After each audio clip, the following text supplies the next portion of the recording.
Captain Sarah Chun stood at the bridge window of the TSV Endeavour. The stars looked the same as they always had, but everything else was different now. The war was over. 12 long years of fighting, and finally humans had won. "Captain, the Zephyrian ships are moving into position for the signing," said Lieutenant Barnes from behind her. His voice carried the same tired relief that everyone felt these days. They had all lived with war for so long that peace felt strange. Sarah turned from the window. "Good, tell Admiral Torres we're ready on our end." The bridge was quiet except for the soft beeping of computers. Sarah looked at her crew. Most of them had been fighting since they were teenagers. They didn't know what normal life was like without battles and death and fear. Neither did she. The main screen showed the Zephyrian flagship floating in space nearby. It was a beautiful ship, all smooth curves and silver metal that seemed to glow with its own light. Even after 12 years of war, Sarah had to admit the aliens built amazing things. Their technology was far better than anything humans had. That's what made winning so hard to believe. How did we do it? Sarah asked herself quietly. She had been asking that question for weeks now. "Ma'am?" Barnes looked up from his station. "Nothing, Lieutenant. Just thinking out loud." The truth was, no one really understood how humans had won. The Zephyrians were smarter, faster, and had weapons that seemed like magic. Their ships could appear and disappear like ghosts. Their soldiers could see in the dark and move without making sound. They had been space travelers for thousands of years, while humans had only left Earth a few centuries ago. But somehow, humans had won anyway. Sarah walked to her command chair and sat down. In 1 hour, she would watch the greatest military victory in human history become official. The Zephyrian Empire would surrender. All their worlds would belong to humans now. The Terran Coalition would control half the galaxy. She should feel happy. She should feel proud. Instead, she felt worried. "Captain," came a voice from the communications station. "We're getting the signal from Admiral Torres." "The ceremony is starting." Sarah nodded. "Put it on screen." The main display changed to show the inside of the Zephyrian flagship. Admiral Torres stood at a long table with several other human officers. Across from them were the Zephyrian leaders. Sarah had never seen so many of the aliens in one place before. Zephyrians looked almost like humans, but not quite. They were taller and thinner, with skin that had a slight blue color. Their eyes were larger and completely black. They moved in a way that seemed too smooth, like they were floating instead of walking. The surrender document lay on the table between the two groups. Sarah watched as the Zephyrian commander, whose name she could never pronounce, picked up a writing tool. He signed his name with quick, flowing movements. Then something strange happened. The alien commander looked directly at the camera. For just a moment, Sarah could swear he was looking right at her. And he smiled. It wasn't a happy smile. It wasn't even a sad smile. It was something else. Something that made Sarah's stomach feel cold. "Did you see that?" she asked Barnes. "See what, Captain?" "Never mind." Admiral Torres was signing the document now. The humans in the room were trying not to look too happy, but Sarah could see they were excited. This was the moment they had all dreamed of. The war was finally over, but something felt wrong. Sarah had been a soldier for 15 years. She had learned to trust her feelings about danger. Right now, every feeling she had was telling her that something was not right. The ceremony ended. The Zephyrians filed out of the room without saying much. Admiral Torres spoke to the camera about victory and peace and the bright future ahead. For humanity, Sarah barely listened. "Lieutenant Barnes, I want you to pull up all the communications we captured during the last month of fighting." Barnes looked confused. "Ma'am, the war is over. Why do we need to look at old battle reports?" "Just do it, please." Sarah spent the next 3 hours reading through reports and captured messages. Most of it was the usual military talk about troop movements and supply lines. But something stood out. In one message, a Zephyrian officer mentioned the real enemy. In another, someone talked about buying more time. There were several references to something called the Devourers, but the translation software couldn't figure out what that meant. The strangest thing was a message from just 2 days ago. A Zephyrian commander had sent it to his fleet. Right. before the final battle. The translation was rough, but it said something like, "We have done our duty. The humans will have to carry the burden now. May they prove stronger than we were." What burden? What duty? Sarah read the message 3 more times, but it still didn't make sense. "Captain," Barnes called out, "Admiral Torres wants to speak with you." Sarah walked over to the communications station. Torres appeared on a small screen. He looked older than he had that morning. The weight of command did that to people. "Sarah, good work out there. Your ship performed well during the final push." "Thank you, sir." "Admiral, I've been reading through some of the captured communications, and I think we need to talk." Torres raised an eyebrow. "About what?" "The war is over, Captain." "That's just it, sir. I don't think it is." "Not really. There are things in these messages that don't add up. References to other threats, talk about duties and burdens. The Zephyrians are acting like they're relieved we won, not upset." Torres was quiet for a moment. Then he sighed. "Sarah, we've been fighting for 12 years. It's natural to feel paranoid.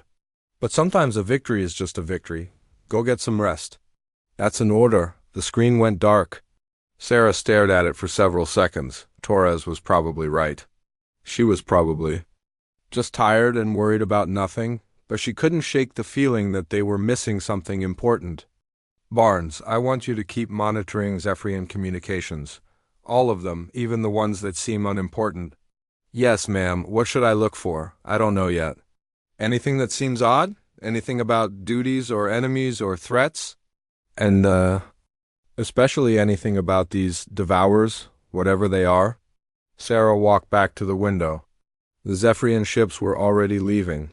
They moved in perfect formation, disappearing into the darkness between stars. Soon, human ships would be patrolling those same routes. Human colonies would be built on Zephyrian worlds. The galaxy would belong to humanity. So why did it feel like they had just made a terrible mistake? Sarah thought about the alien commanders. Smile. It had not been the look of someone who had lost everything. It had been the look of someone who had just passed a heavy weight to someone else. What weight? What had the Zephyrians been carrying all these years?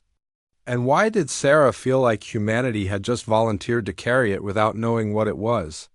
Outside the window, the stars continued to shine. They looked peaceful and beautiful.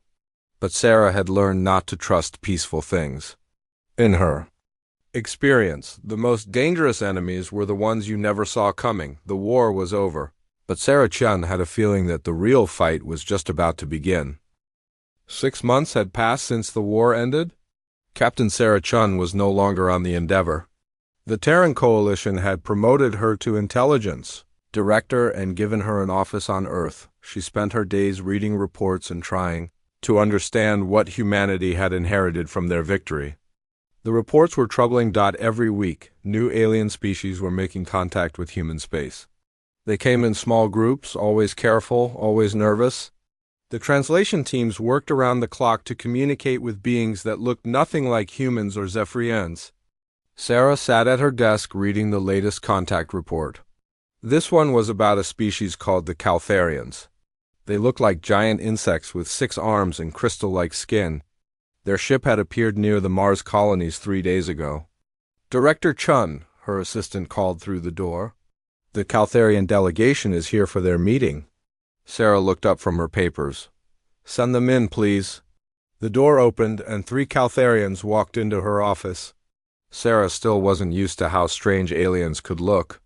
The lead Caltharian was nearly 8 feet tall. Its skin sparkled like broken glass and its 4 eyes moved independently of each other. When it spoke, the words came through a translation device that made everything sound like music. "Director Chung," the alien said, "we thank you for meeting with us. I am primary voice sectile of the Caltharian Collective." Sarah stood up and tried to look professional. "Welcome to Earth, primary voice sectile. Please sit down." She gestured to chairs that had been specially made for non-human visitors. The 3 aliens arranged themselves carefully in the chairs. Sarah noticed they kept looking around the room like they expected something dangerous to jump out at them. "Primary voice, your message said you wanted to discuss humanity's recent victory over the Zephyrian Empire."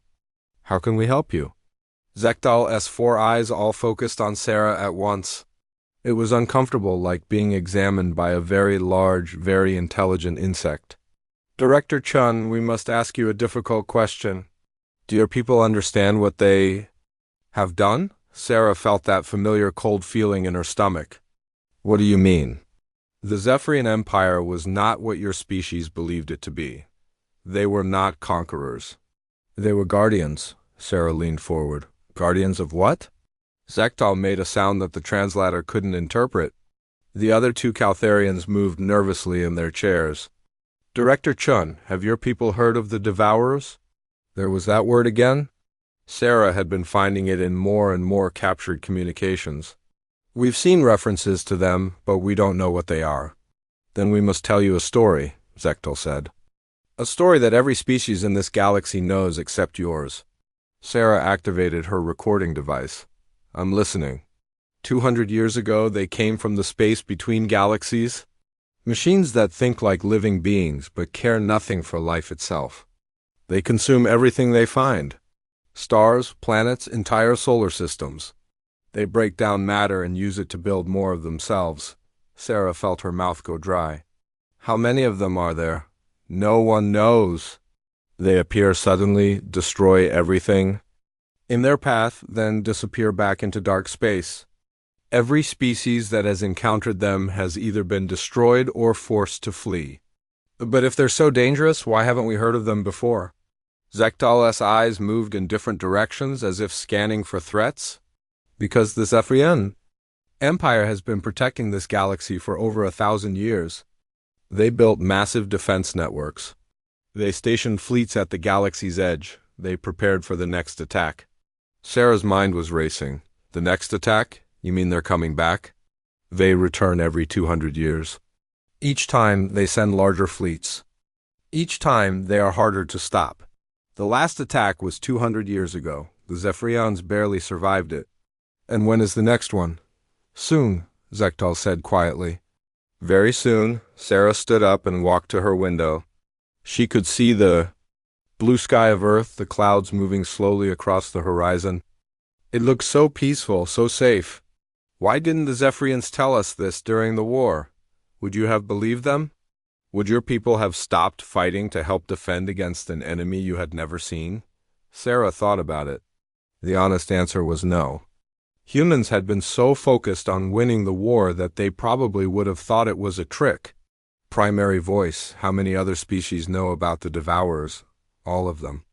Every intelligent species in this galaxy. We have all been hiding, watching, waiting. The Zephyrians were our shield. Now that shield is broken. Sarah turned back to face the aliens. What do you want from us? We want humanity to take the Zephyrians' place. We want you to become the new guardians. Sarah almost laughed. It was such an impossible idea. Primary voice, we just finished one war, we're exhausted. Our fleets are damaged. Our people want peace. We understand. But you are the only species that have defeated the Zephyrians in open battle. You are the only ones who might be strong enough to face the Devourers. What makes you think we can do what the Zephyrians couldn't? Zekdal stood up, all four of its eyes focused on Sarah again. Because you are unpredictable. Because you fight in ways that make no sense. Because you refuse to give up even when you should. The Zephyrians are logical. They follow patterns. The Devourers learn to predict them. But humans are chaos. After the Caltharians left, Sarah sat alone in her office for a long time. She had dozens of questions and no good answers. She pulled up her communications terminal and sent a message to Admiral Torres. Admiral, we need to talk. Immediately. An hour later, Torres appeared on her screen. He looked tired and older than ever. The peace had not been kind to him. Sarah, what's so urgent? I'm trying to deal with colony assignments and fleet rotations. Do you know how complicated it is to govern half a galaxy? Admiral, we have a problem. A big one. Sarah told him everything the Caltharians had said. Torres listened without interrupting. As she talked, she watched his face change from annoyed to worried to frightened. When she finished, Torres was quiet for a long time. Sarah, do you believe them? I don't know. But I've been going through all our intelligence reports from the war. There are patterns. References to defense networks at the galaxy's edge. Military. Preparations that had nothing to do with fighting us. Supply lines that make no sense unless they were preparing for something else. Something else meaning these devourers. Maybe, Admiral, I need permission to contact the Zephyrians directly. We need to hear their side of this story. Torres rubbed his face with his hands. Sarah, there are prisoners. Most of their leadership is in detention centers on various worlds. They're not going to be happy to see us. We have to try. If what the Caltharians are saying is true, then we're all in danger. And we need to know how much time we have. How much time for what? To prepare, to build defenses, to become the guardians this galaxy needs. Torres stared at her through the screen. Sarah, a week ago our biggest worry was setting up trade routes. Now you're telling me we need to become protectors of the entire galaxy against some mysterious machine enemies that might not even exist. Admiral, more alien species have contacted us in the past 6 months than in the previous century. They're all coming out of hiding. They're all scared. Something is happening. Torres was quiet again. Finally, he nodded. All right. I'll arrange for you to speak with the Zephyrian prisoners. But Sarah, if this is real, if these devourers are coming, we're going to need help. A lot of help. I know. We're going to have to work with the Zephyrians, our enemies. The people we've been fighting for 12 years. I know that too. And we're going to have to convince the Terran coalition to commit everything we have to a fight that most people don't even know exists yet. Sarah looked out her window again. The peaceful blue sky suddenly seemed fragile, like something that could be taken away at any moment. Admiral, the Caltharian said humanity was chaos, that we're unpredictable. Maybe that's exactly what this galaxy needs right now. Torres almost smiled. Let's hope they're right, Sarah. Let's hope they're right. After the call ended, Sarah opened her files on the devourers. There wasn't much information, just fragments and hints. But what she read made her blood run cold. According to the scattered reports, the devourers didn't just destroy civilizations, they consumed them completely. Every ship, every building, every person. They turned matter into energy and energy into more machines. They left nothing behind but empty space. Sarah picked up a photo from her desk. It showed her parents standing in front of their house on Earth. They looked happy and safe. They had no idea that somewhere in the darkness between galaxies, an enemy was coming that could erase everything they had ever known. She put the photo down and got back to work. If the galaxy needed guardians, then humanity would have to learn how to be guardians. They would have to learn fast. Admiral Marcus Torres stood in front of the Terran Senate, looking at 200 faces that showed every emotion from anger to disbelief. He had been talking for an hour, and it was not going well. Admiral Torres, Senator Williams interrupted, you're asking us to believe that our greatest enemy was actually protecting us from an even greater threat that we've never seen, Torres nodded. That's correct, Senator.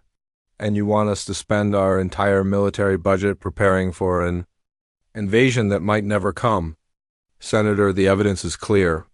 Multiple alien species have confirmed the threat. Our intelligence shows fragments of conversations that could mean anything. Senator Park said from the back row, Admiral, we just finished the longest war in human history. Our people want peace. They want to rebuild. They don't want to hear about new enemies. Torres felt tired. He had been having the same argument for 3 weeks. Senators, with respect, what our people want and what they need might be two different things. Admiral, Senator Chun stood up. My own district lost 40,000 people in the last year of the war. How do I go back and tell them that we need to start preparing for another fight? Before Torres could answer, the chamber doors opened. Director Sarah Chun walked in, followed by someone Torres had hoped never to see again. It was Commander Veltar, one of the highest-ranking Zephyrian prisoners. The chamber fell silent. Many of the senators had never seen a living Zephyrian up close. Veltar was tall and thin, with the blue-tinted skin and large black eyes of his species. He wore simple, gray clothing instead of his military uniform, but he still carried himself like a soldier. Senators, Sarah said. Commander Veltar has requested permission to address you directly. Senator Williams stood up. Director Chun, this is highly irregular. We don't negotiate with prisoners of war. We're not negotiating, Sarah replied. We're listening. I think you'll want to hear what he has to say. Torres nodded to Sarah. She activated a translation device and Veltar stepped forward. Honored senators, Veltar began, his voice coming through the translator with a slight, musical tone. I know you have no reason to trust me. My people and yours have been enemies for many years. But I must speak to you about a danger that threatens all life in this galaxy. Why should we believe anything you say? Senator Park called out. Veltar looked directly at him. Because, honored senator, we are all going to die if you don't. The chamber was completely quiet now. Every senator was focused on the aliens standing before them. 200 years ago, the Devourers came to our galaxy. They destroyed 17 star systems before we could stop them. We lost billions of lives. Entire civilizations were erased from existence. Veltar walked slowly across the front of the chamber. Torres noticed that despite being a prisoner, the alien moved with calm confidence. Since that time, my people have devoted everything to preparing for their return. Every ship we built, every weapon we made, every soldier we trained was meant to defend against the Devourers. Even our war with humanity was part of that preparation. What do you mean? Senator Williams asked. We needed to test your military capabilities. We needed to know if humans could be our allies in the fight to come. Your species surprised us. You fought in ways we had never seen. You refused to surrender even when defeat was certain. You adapted faster than any species we had encountered. Torres felt a chill run down his spine. Commander, are you saying the entire war was a test? Veltar turned to face him. Not entirely, Admiral Torres. The conflict began for real reasons. But as it continued, we realized that humanity might be the key to defeating the Devourers. Your unpredictable nature, your refusal to follow standard, military doctrine, your willingness to sacrifice everything for victory. These are exactly the qualities needed to fight an enemy that learns from every battle. Senator Chun stood up again. Commander, assuming we believe you, when are these Devourers supposed to return? Soon. Our long-range sensors detected movement in dark space 3 months ago, large objects moving toward our galaxy. The Devourers are coming, the chamber erupted in voices. Senators were shouting questions, arguing with each other, demanding proof. Torres raised his hand for silence. Commander Veltar, what would you need from us to prepare for this threat? Everything, Admiral. Every ship, every weapon, every soldier. And most importantly, we would need to work together. Human forces and Zephyrian forces fighting as one. Senator Williams laughed bitterly. You expect us to arm our former enemies and fight alongside them? The people who killed millions of our citizens? Veltar's expression didn't change. Senator, the Devourers do not care about your politics or your history. They do not negotiate. They do not show mercy. They consume everything they encounter. If we do not work together, we will all be consumed separately. Meanwhile, on the research station orbiting Jupiter, Dr. Kenji Nakamura was having his own crisis. He had been studying captured Zephyrian technology for months, trying to understand how their weapons worked. Now he was working alongside the aliens who had designed those weapons. Dr. Nakamura, his Zephyrian partner, scientist Kethanol, called from across the laboratory. I believe we have made progress on the energy shield design. Kenji walked over to the workstation where Kethanol was examining a holographic display. The alien's four-fingered hands moved quickly over the controls, adjusting parameters and running simulations. What did you find? Kenji asked. Human reactor technology is more powerful than we realized. If we combine it with our shield generators, we can create defenses that are 60% stronger than anything we have built before. Kenji studied the numbers on the display. It was true. Human reactors were crude compared to Zephyrian technology, but they produced enormous amounts of raw energy. Combined with alien precision engineering, They could create weapons and defenses that neither species could build alone. Kethanel, how much time do we have to prepare? The alien's large black eyes focused on him. Based on the sensor readings from our border stations, perhaps 6 months, maybe less. 6 months to build a defense for an entire galaxy. 6 months to create an alliance between species that had been killing each other for over a decade. Kenji felt overwhelmed by the impossibility of it all. Dr. Nakamura? Kethanel said quietly. May I ask you something? Of course. Why are humans willing to do this? Why are you willing to fight for species you barely know against an enemy you have never seen? Kenji thought about the question. It was something he had been wondering about himself. I think it's because we don't know how to give up. Even when something seems impossible, humans keep trying anyway. That is what we are counting on, Kethanel replied, on the military training base on Mars. Commander Elena Vasquez was discovering just how difficult it was to create an alliance between former enemies. She stood on a platform overlooking a training field where human and Zephyrian soldiers were supposed to be practicing joint maneuvers. Instead, they were arguing. The humans move without discipline, complained Captain Zorath, a Zephyrian officer. They do not follow the battle plan. Your battle plan is stupid, replied Sergeant Rodriguez, a human squad leader. It's too rigid. What happens when the enemy does something unexpected? A good plan accounts for all possibilities, Zorath said. No plan survives contact with the enemy. Rodriguez shot back. Elena jumped down from the platform and walked between the two groups. Human soldiers on one side, Zephyrian soldiers on the other, all of them looking ready to start fighting each other instead of training together.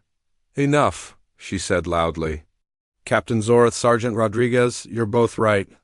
The two officers looked at her in surprise. Captain, your people fight with precision and discipline. That's a strength. Sergeant, our people fight with flexibility and creativity.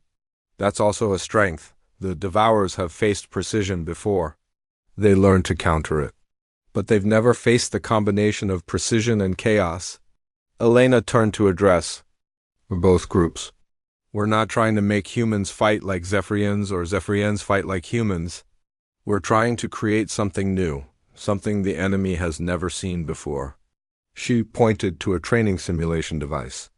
Captain Zorath, I want you to design a battle plan. Make it as perfect as you can.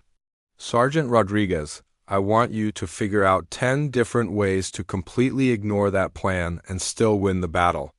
The two officers looked at each other uncertainly. Then, Elena continued, we're going to combine both approaches.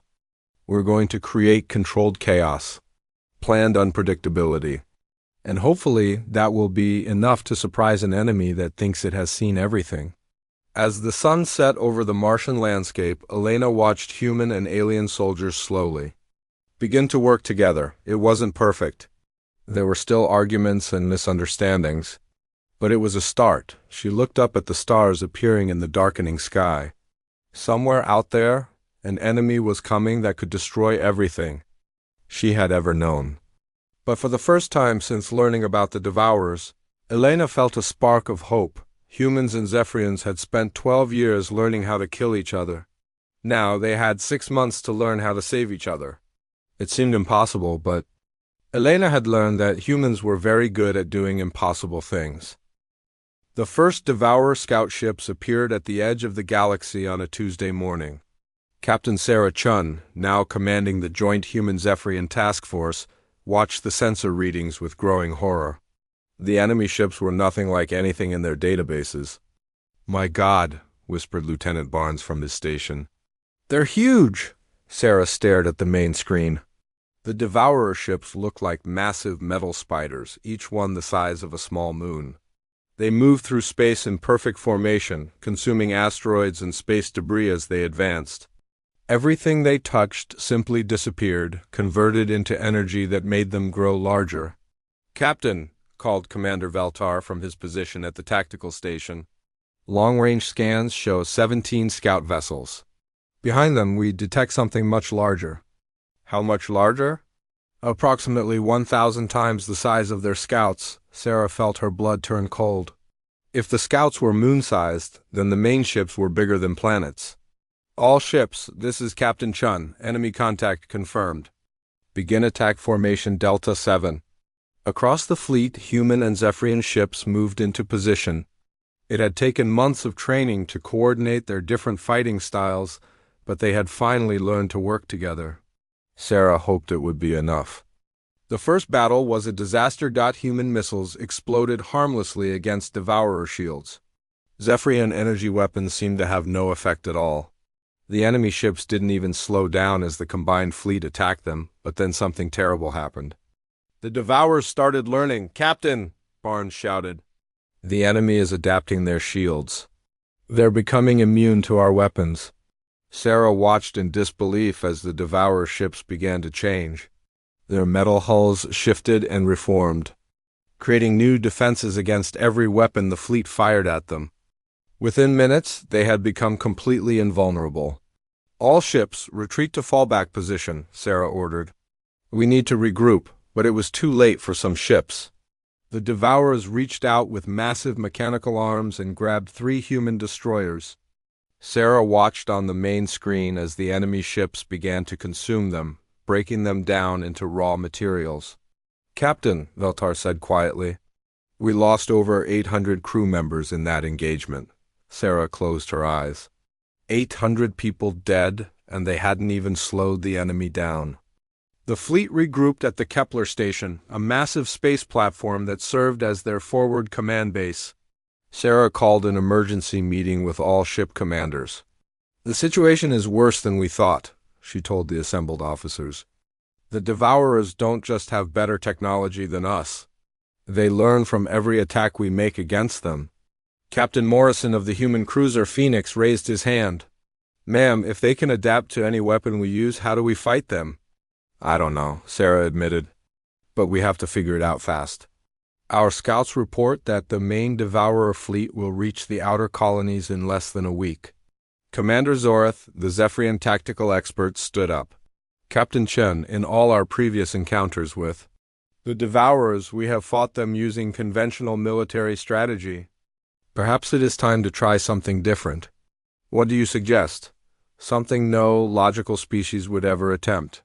Something so unpredictable that even the Devourers cannot prepare for it." Sarah looked around the room at the mix of human and alien faces. "I'm listening." 3 days later, Dr. Kenji Nakamura was working frantically in his laboratory when he made a discovery that changed everything. He had been studying fragments from destroyed Devourer ships when he noticed something strange. "Kethanol, look at this," he called to his Zephyrian partner. "These neural pathway readings from the Devourer fragments. They look familiar." Kethanol examined the data. "Dr. Nakamura, these patterns are similar to our own neural networks, but they are much more complex." Kenji stared at the readings. "What if the Devourers aren't just machines? What if they have some kind of collective consciousness? A hive mind," Kethanol said thoughtfully. "All connected, all sharing information instantly. Which would explain how they adapt so quickly. They're not just learning from our attacks, they're sharing that knowledge across their entire fleet." Kenji pulled up another set of data. "But look at this. When I compare human brain patterns to these readings, there's something interesting. Human neural activity creates interference in the Devourer networks. Interference? Like static on a radio. Human thoughts seem to disrupt their communications." Kethanol's large black eyes widened. "Dr. Nakamura, are you suggesting that human consciousness itself is a weapon against the Devourers?" "Maybe, but we'd need to get humans close enough to their ships for it to work." As Kenji and Kethanol worked on their discovery, the war was going badly on all fronts. System after system fell to the Devourer advance. The Centauri colonies were evacuated just hours before the enemy arrived. The mining stations around Volf 359 simply vanished, consumed completely. Captain Chun found herself commanding a fighting retreat across half the galaxy. Every battle cost them ships they couldn't replace and crew members they couldn't spare. The enemy seemed unstoppable, but then they tried something that no military strategist would ever recommend. All ships, this is Captain Chun, execute Operation Chaos. Across the fleet, human ships suddenly broke formation and began attacking in completely random patterns. Some ships flew directly at the enemy with no plan at all. Others ignored the Devourers completely and started shooting at empty space. A few ships began spinning in circles while firing their weapons in all directions. To any observer, it looked like the human fleet had gone completely insane. The Zephyrian ships followed their own part of the plan, maintaining perfect formation and fighting with precise military discipline. The result was a battle that made no sense at all.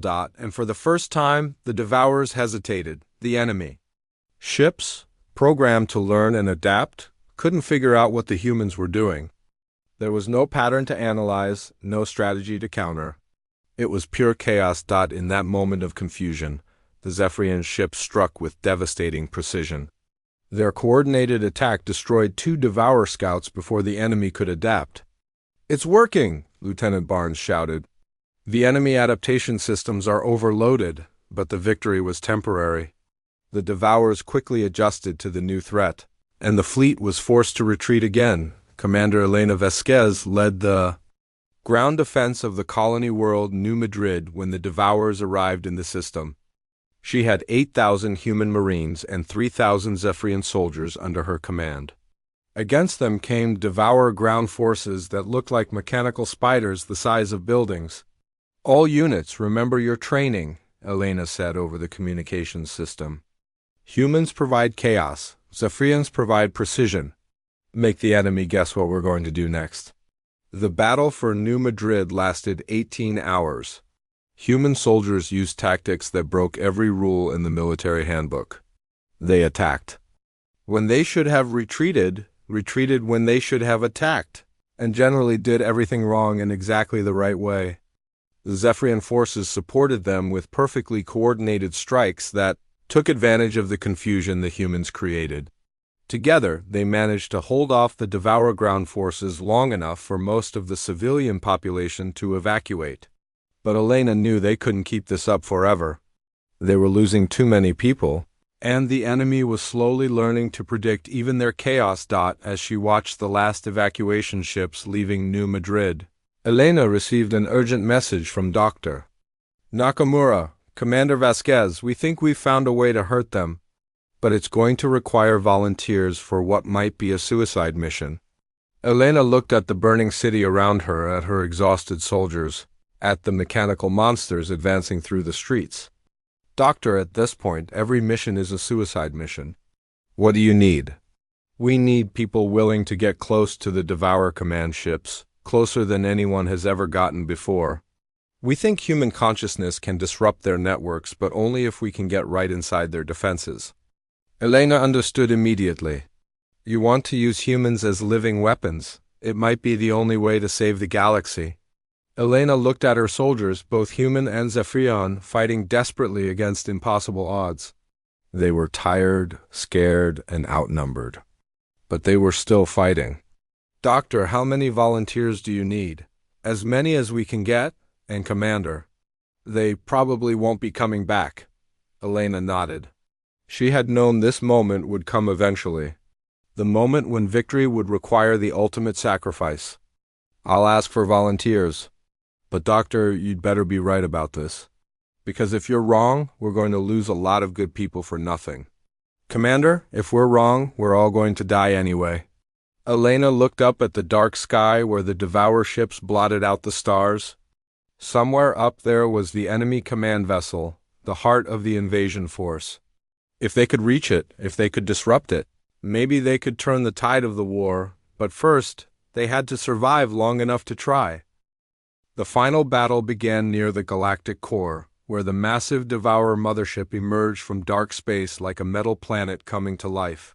Captain Sarah Chun stood on the bridge of the new flagship Unity, watching sensors that showed an enemy so large it had its own gravity field.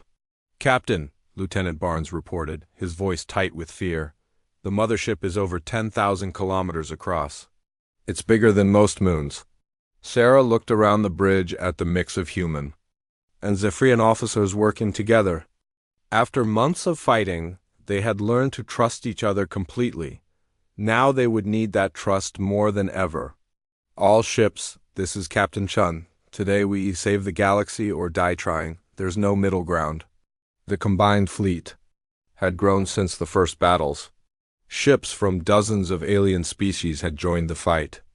Caltharian crystal vessels, ethereal energy beings, and mechanical bodies, and species Sarah had never heard of before. All of them had come to make their final stand, but the real weapon wasn't the ships. It was the volunteers. Dr. Kenji Nakamura had worked for weeks to modify human soldiers with neural implants that would amplify their consciousness patterns. These volunteers would become living viruses, designed to infect the Devourer network from the inside. "Dr. Nakamura," Sarah called, over the communications system. "Are your people ready?" Nakamura's voice came through from the laboratory ship.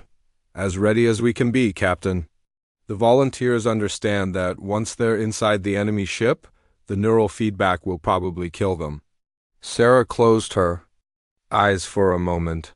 2,000 humans had volunteered for the mission. 2,000 people who knew they were going to die but wanted to save everyone else. "Doctor, will it work? Honestly, I don't know. We're gambling everything on a theory, but it's the only chance we have." The Devourer mothership had stopped moving and was beginning to release smaller ships. Thousands of them, like a swarm of metal insects pouring out of a hive. They spread out in perfect formation, each one the size of a human destroyer. "Captain Chun," Commander Veltar said from his station, "the enemy is deploying their full force."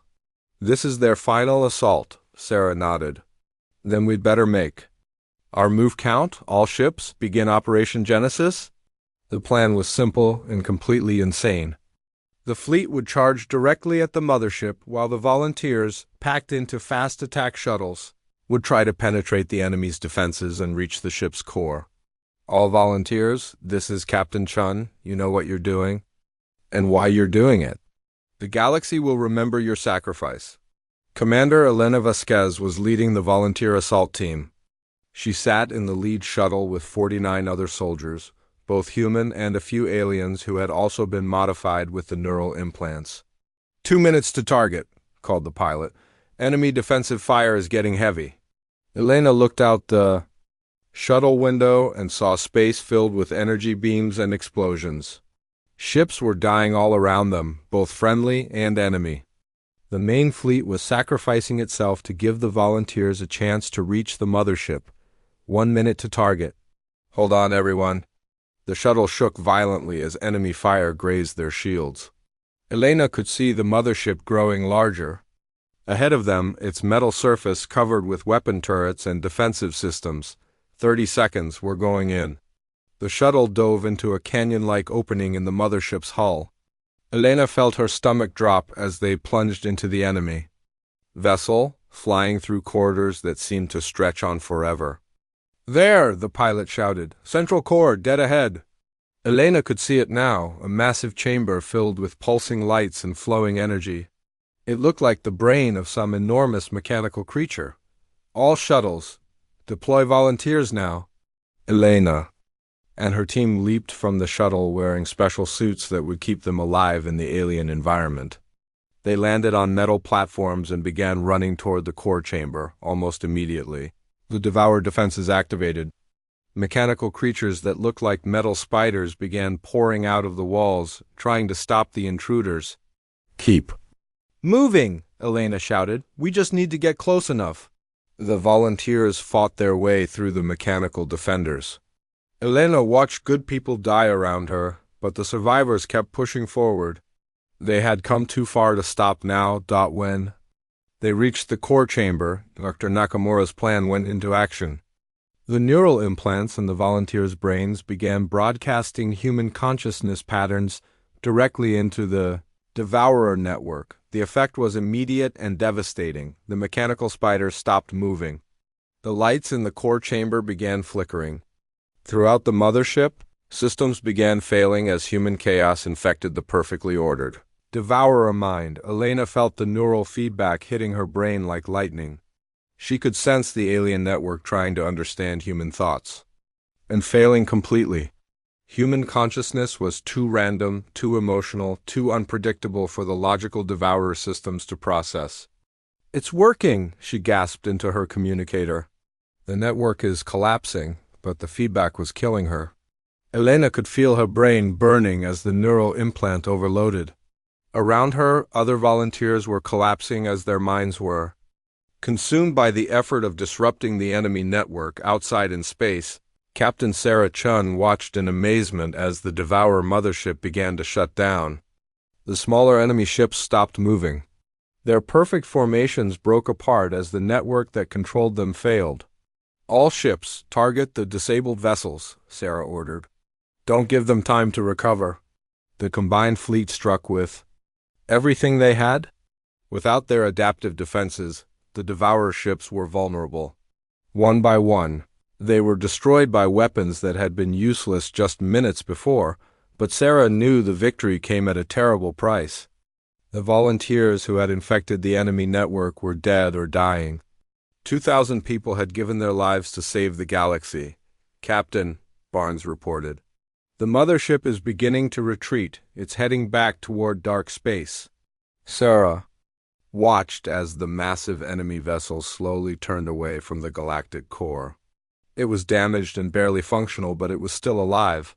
The Devourers would return someday, but not for a long time. "All ships, do not pursue. Let them go." "Admiral." Torres appeared on the communications screen. "Sarah, why aren't we following them?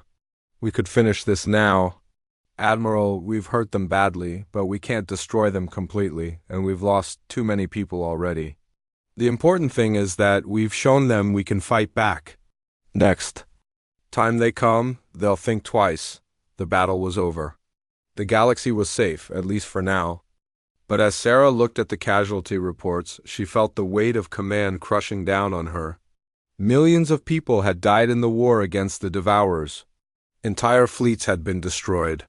Whole worlds had been evacuated. The victory felt hollow. 3 months later, Sarah stood in the same classroom where she had started her military career 40 years ago. But now she wasn't a student. She was a general, and she was teaching the next generation of defenders. The classroom was filled with young faces from a dozen different species. Human children sat next to young Zephyrians. Caltharian youngsters worked alongside ethereal apprentices. They were all learning the same lessons about strategy, tactics, and sacrifice.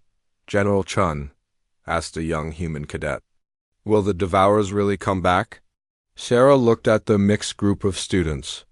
These children had grown up knowing that the galaxy was a dangerous place, but they had also grown up working together across species lines. "Probably," she answered honestly. "The Devourers have been attacking galaxies for thousands of years. They don't give up easily." A young Zephyrian raised her hand. "Then why don't we attack them first? Why don't we go to their galaxy and destroy them?" Sarah smiled sadly. "Because that would make us just like them. We defend, we protect. We don't conquer." Another student, this one from a species Sarah had never seen before, asked, "General, what was it like?" "The final battle?" Sarah was quiet for a long moment. She thought about Elena Vasquez and the other volunteers who had died to save everyone else. She thought about the ships that had been lost and the friends who would never come home. "It was the hardest thing any of us have ever done," she said finally. "But it was also the most important. We learned that when different species work together, we can accomplish things that none of us could do alone." She walked to the window and looked out at the space station where the classroom was located. Ships from dozens of worlds moved back and forth, carrying students, supplies, and ideas between the species of the galaxy. "The war against the Devourers taught us something valuable," Sarah continued. "War was just the beginning. The real work is building a future where all species can live together, learn from each other, and protect each other." A human student raised his hand. "General, do you think we'll be ready if the Devourers come back?" Sarah looked at the young faces staring at her with hope and determination. These children would be the defenders of tomorrow. They would be the ones standing guard when the next threat appeared. "I think," she said slowly, "that the galaxy will be in very good hands." Outside the window, the stars shone with the same light they always had. But now Sarah knew that behind that light were countless worlds where different species lived and worked together. The Devourers had tried to destroy that unity and failed.